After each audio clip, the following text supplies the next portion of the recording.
Buenos días, jóvenes. Les doy la bienvenida a esta cuarta sesión virtual de la asignatura de anatomía eh, para el semestre 2020-2021, grupos 1 y 2.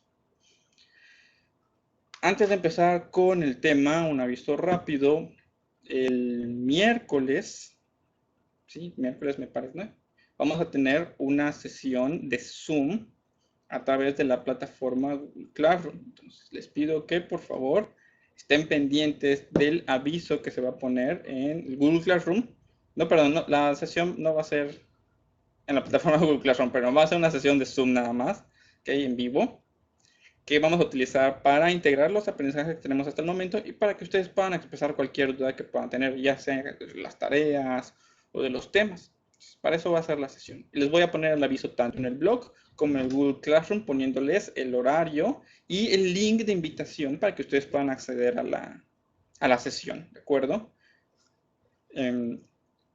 Ya sin más, les deseo que por favor estén yendo bien con las tareas. Si tienen alguna duda, ya saben que me pueden contactar. Pero vamos a empezar con la sesión. La sesión es muy cortita, de verdad. Así que ya no se los hago más largo. Déjenme arreglo esto. Más pequeño. Ahí está. Ok. El tema de hoy va a ser los huesos y el esqueleto. Ya les había yo marcado una tarea en la cual tenían que dibujar un hueso humano y representar un hueso largo y representar los nombres y las partes. Ahora vamos a hablar un poquito más acerca de las funciones y todo lo demás. Pero ya deberían de tener un más o menos entendimiento de esto porque ya hicieron la tarea. Es importante que hagan esas tareas en tiempo y forma. Aquí tienen la imagen. Tal vez muchos de ustedes utilizaron esta imagen de internet como una base para sus dibujos. Y podemos encontrar las partes. Primero tenemos las epífisis. ¿Qué son las epífisis? Son las zonas terminales de la estructura de un hueso largo. Las epífisis tienen la característica de que es el lugar donde se encuentran ubicadas las articulaciones. Las epífisis generalmente van unidas a otras epífisis de otros huesos distintos. Luego tenemos la diáfisis, que es el área central, podríamos decir, alargada del hueso. Luego, si observamos del otro lado, tenemos, para empezar, el hueso compacto, que es esta parte de aquí afuerita. El hueso compacto es un tipo de hueso compacto, no es cierto, es un tipo de hueso que tiene la característica de que ese compactamiento le da resistencia y rigidez. Se encuentra ubicado en la zona exterior de todo el hueso, por eso también es el periósteo. El periósteo es esa zona exterior del hueso formada por hueso compacto y tiene la función de otorgar al hueso sus características de resistencia y rigidez, evitando que se deforme o que se pueda romper. ¿Okay? Esa es la función del hueso compacto. También proporciona una superficie que minimiza el efecto de la fricción en caso de que lo hubiera, aunque normalmente está diseñado de tal forma que no hay esa fricción. Luego, más adentro en el hueso, encontramos el hueso esponjoso. Se encuentra distribuido principalmente en las epífisis y también se le conoce como el endostio. Y el hueso esponjoso es bien interesante. Es menos rígido que el hueso compacto. Y sin embargo, también cumple funciones de resistencia. ¿Cómo? Normalmente el periósteo, el hueso compacto, tiene como función evitar un daño en un hueso cuando hay un impacto. Es decir, absorbe ese impacto y mantiene al hueso estructuralmente intacto. Pero ¿qué pasa cuando esa fuerza que golpea el hueso supera la resistencia del periósteo? Y el periósteo, entonces, ya hablamos de una ruptura del periósteo. Si todo el hueso estuviera formado por hueso compacto, en el momento que sucede eso, la ruptura va a ir de un lado del hueso hasta el otro. Es decir, se va a partir en dos o más pedazos el hueso.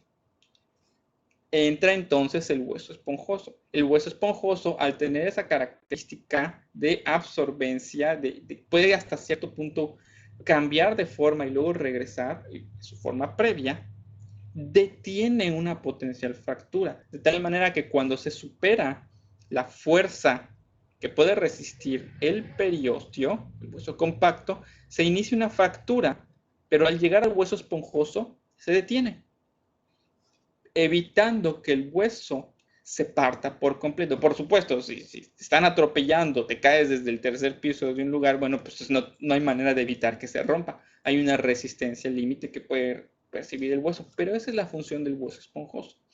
Le da también resistencia, pero de una forma distinta. ¿Sí? Y entre las dos forman la estructura principal del hueso. Luego tenemos la placa epifisaria, que es esta limita que tenemos acá. Parece estar hecha de hueso compacto por los colores, pero no, en realidad la placa epifisaria está formada por cartílago. Aunque no, los colores no lo evidencian, pero ya se los estoy diciendo yo. No encontré una mejor imagen, lo siento. Esa placa epifisaria, ya la habíamos visto incluso durante la sesión previa, es la responsable del crecimiento y alargamiento de los huesos. ¿Sí?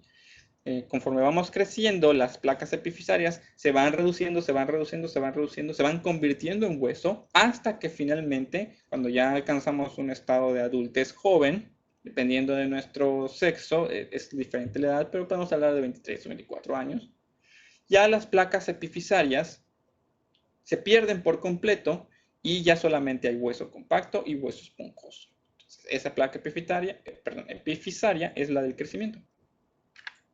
Luego tenemos la médula ósea. La médula ósea es ese contenido, vamos a decir, suavecito, cremosito, que está en los huesos largos, tal vez lo conocen como el tuétano, y cuya función es muy clara, la producción de células sanguíneas. Durante la clase previa hablábamos de la hematopoiesis. Bueno, pues es en esta médula ósea que se encuentra en los huesos largos del cuerpo, donde tiene acá lugar esa hematopoiesis.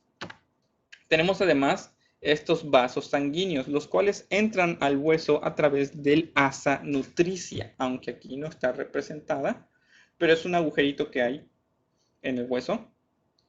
Y esos vasos sanguíneos cumplen funciones muy importantes. Para entender la función de los vasos sanguíneos, primero hay que entender que el hueso es un órgano vivo. Muchas veces entendemos o pensamos en los huesos como si fueran piedras, ¿no? O sea, algo inerte como la madera. ¿Por qué? Porque a veces cuando comemos, pues vemos un hueso y decimos, bueno, pues es un hueso, parece una piedra, está duro, no parece estar vivo. Pero no, es un órgano, está vivo, se nutre, crece, se repara, está formado por células llamadas osteocitos. Entonces, es importante tener claro que al ser un órgano vivo, requiere todo lo que necesita una célula viva: oxígeno, nutrientes como carbohidratos, proteínas y lípidos, produce dióxido de carbono como desecho, necesita agua, produce otros desechos como compuestos nitrogenados, etc, etc, etc. Entonces, tiene que tener un mecanismo para que entren los nutrientes y salgan los desechos. También tiene que haber un mecanismo para que las células sanguíneas que son producidas en la médula ósea puedan salir al resto del cuerpo. Esa es la función de los vasos sanguíneos que están en un hueso. ¿Eh? Hay que entender que es un órgano vivo, no son piedras. Luego tenemos el cartílago articular, que podemos ver tanto arriba como abajo, siempre en las epífisis. Es decir, ese cartílago articular es vamos a decir, un colchoncito que reduce e impide la fricción entre articulaciones durante el movimiento y evita que el hueso se desgaste por esto mismo. Obviamente, si el cartílago se llega a desgastar, entonces empezamos con problemas de articulaciones, que es uno de los problemas típicos de la edad. Con la edad el cartílago se desgasta y la capacidad del cuerpo de repararlo se va reduciendo, y es cuando empezamos a veces con problemas de articulaciones. También puede suceder por una enfermedad autoinmune, como en el caso de las artritis, ¿no? La artritis reumatoide. Vamos a hablar de otras cosas del esqueleto. Un esqueleto humano, completito, así como lo vemos aquí en la imagen, se divide en dos grupos. Está el esqueleto apendicular, formado por brazos, piernas y la zona pelviana, clavículas, omóplatos. Es decir, forma los apéndices del cuerpo, los lados del cuerpo, por decirlo de alguna manera. Y también tenemos el esqueleto axial, que conforma nuestro eje, es decir, el cráneo, la columna vertebral, la caja torácica, el esternón. ¿Okay? Todo eso forma nuestro esqueleto axial. Es importante que lo tengan presente porque durante el examen que van a presentar se les van a hacer preguntas de eso. ¿Okay? Mencióname huesos del esqueleto axial, mencióname huesos del esqueleto apendicular y tienen que tener claros cuál va en cada uno. Y de ahí va la tarea que les voy a marcar al final de esta sesión. Y ya para terminar la sesión, sí, de verdad, con esto vamos a terminar la sesión. De hecho, estamos terminando ya el tema. Disculpen. Vamos a hablar de los tipos de huesos de acuerdo con su forma. Tenemos los huesos largos, como el húmero, el fémur, el radio, el cúbito, el peroné y la tibia, que son como el que dibujaron. Son huesos largos, grandes, tienen médula ósea abundante que ayudan en la hematopoiesis, ¿no? Luego tenemos los huesos cortos, como el hueso de los carpos, de los tarsos, en el caso de los pies, el trapezoide, todos esos huesecillos pequeños, así medios cuadradones, pero con una forma regular. Luego tenemos los huesos planos, ¿sí? Hay huesos planos. Un ejemplo sería, por ejemplo, el esternón que mantiene unida la caja torácica. Otro ejemplo de un hueso plano podrían ser las placas que conforman el cráneo. Otro ejemplo podría ser los omóplatos que se encuentran en la parte posterior del cuerpo. Miren, aquí están marcados los omóplatos, aunque no se ven mucho. Los omóplatos que se encuentran en la parte posterior del cuerpo también son huesos planos. Las caderas, la pelvis y todo eso también son huesos planos. Luego tenemos los huesos irregulares, es decir, aquellos huesos cuya forma no responde a ninguna de las formas geométricas conocidas, como las vértebras de la columna vertebral son huesos irregulares. Y luego tenemos por último los huesos sesamoideos, los cuales son medios redondos, pero tienen esa concavidad aquí donde se une la articulación. El ejemplo más claro de un hueso sesamoideo pues es la rótula, ¿no? Y ya, con eso terminamos la sesión, de verdad. ¿Okay? Pero sí les voy a dejar una tarea, ¿ok? Lo siento mucho, pero es necesario. Les explico la tarea rápidamente, no es difícil, no creo que les tome tanto tiempo, pero tienen que dedicarle al menos lo suficiente para que les quede bien. La tarea es muy sencilla, ya durante la clase anterior les marqué que me dibujaran un hueso, como el que vimos ahorita, que señalan las partes, y ya vieron incluso las funciones. Ahora van a dibujar un esqueleto, ¿ok? Y no simplemente van a agarrar y van a dibujar un esqueleto humano. Van a dibujar el esqueleto humano y van a señalar las partes más importantes, los huesos más importantes del esqueleto. Los huesos que van a dibujar están en la actividad. Por favor, revísenlo en el Google Classroom, no elijan ustedes. Revisen qué huesos se les está pidiendo. Tienen que estar todos. Además, van a dibujar el cráneo por separado. Van a dibujar el cráneo en una vista frontal, es decir, visto desde aquí, pero también en una vista lateral, es decir, visto de esta forma. Y van a señalar las partes del cráneo, las placas que lo conforman, las costuras que conforman el cráneo. Y por último, van a dibujar la columna vertebral en una vista posterior, es decir, visto por la espalda, ¿no? Van a dibujar la columna vertebral visto en la vista posterior y van a señalar los nombres de las partes. No tienen que darme el nombre de cada una de las vértebras, que sí los tienen, pero basta con que me señalen las partes de la columna vertebral, la parte cervical, la parte lumbar, etc, etc, etc. Y que señalen las vértebras, simplemente que las señalen. Las vértebras que conforman cada parte y el número de vértebras que hay. Es todo. Es decir, van a hacer un total de 3 dibujos. Esqueleto, señalando las partes que se les piden. el cráneo con sus dos vistas y la columna vertebral.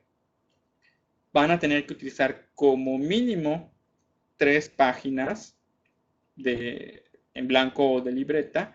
Y de nuevo les recuerdo, es muy importante la precisión anatómica al momento de realizar estos dibujos del cuerpo humano.